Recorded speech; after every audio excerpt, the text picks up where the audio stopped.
This is something that I think is massively important when you're fishing method feeders or hybrid feeders, and that is your pellet prep. That bait that you're going to put around your feeder and attract the fish to your hook bait. Now, a lot of people, and I know I'm the same, it's so easy to go to the tackle shop or get some pellets, some 2mm pellets, soak them up, put them around the feeder, you'll chuck them out, you're going to catch a few fish doing that. But I like to make my mix a little bit different. I think it catches more fish, and I think it catches warier fish, those fish that have seen it all before. I also feel that it works better for me. I think a lot of method feeder and hybrid feeder fishing, it's about the release of the hook bait and the timing that your hook bait pops out of that feeder and the fish can spot it. So what I want to do is just run you through how I'd prepare that bait and the baits, the ingredients that I'd use for that. We've got our 2mm pellets. Now, they're not just standard 2mm. I want something that's got a little bit of smell, a little bit of flavour to them. You know I love this F1 Sweet. It's a beautiful sweet smell. I like these 2mm pellets. I think they soak up fantastically at the minute, and that is going to be the base of my mix. Now, if you had to use a fishery pellet, for argument's sake, I think adding a really good dose of the F1 Sweet liquid, my personal preference, is going to boost those pellets. Again, you're trying to make your bait slightly different to everyone else's. The fish have seen it all before 100 times, trust me. Now, to that mix, you can see in this little EVA tub, I've got some slightly bigger pellets. Now, these are 3mm. They're the 3mm amino pellet, just the original pellet.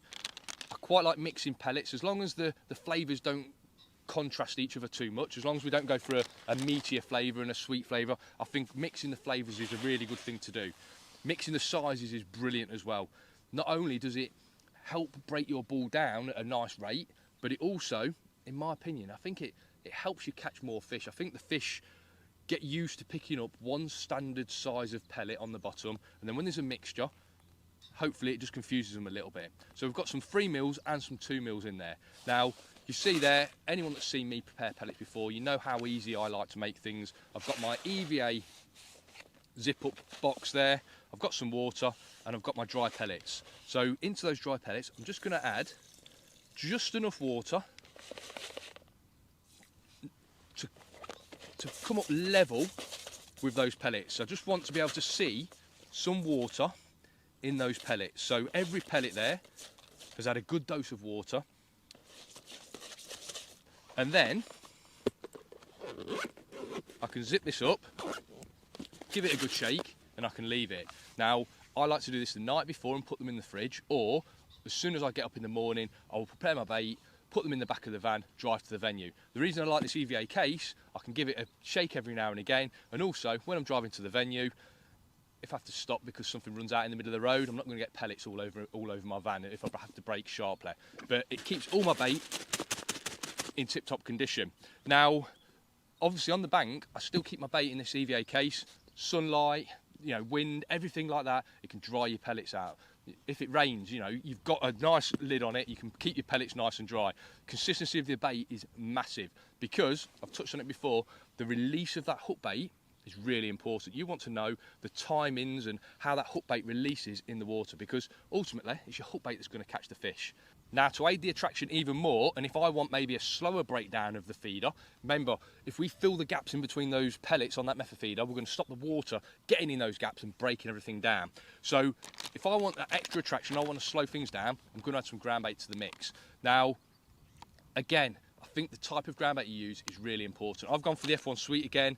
You know, I don't think this is quite so important as your main pellets, because you're adding such a small amount of groundbait to the mix. But what is important is it's a milled expander or a crushed expander type of groundbait. Now, these types of groundbait are a spongy mix. They want to spring out all the time.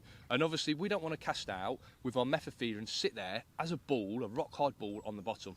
That's not going to excite the fish. That's not what fish want. They want a nice little pile of bait with your hook bait sitting on top or next to it. And by using a crushed expander or milled expander type of groundbait, it's going to help just push everything apart, and you can nip your method feeder ball together and get it squeezed nice and hard, but once it's in the water can penetrate, release your hook bait. Right, I've got some Blue Peter style that I prepared earlier because I want to show you what such a small amount of groundbait does to these pellets. So they're my pellets, all nice and soaked up. I can squeeze them as hard as I want, really hard, but then look, you know, crumble straight away. That's exactly what you want. You want your method feeder fishing as soon as possible. As soon as it goes in the water, hits the bottom, it's all about getting that release. I keep saying it, it's the release of your hook bait. That's what's going to catch you your fish. So to this amount of pellets, there's a pint of pellets in there in total that are all soaked up now.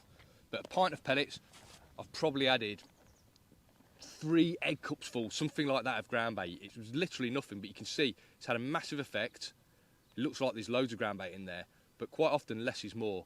And to add that ground bait, all I've done is I've added a tiny bit of water to the pellets and then a scattering of ground bait over the top. So I've not even had to mix a separate batch of ground bait up. I've just had to overwet my pellets slightly and use my ground bait to bring it back to that ultimate consistency that I want. So there we go. I think they are absolutely spot on for a hybrid or method feeder. Hopefully that's going to catch me a few fish. Until next time, folks, tight lines.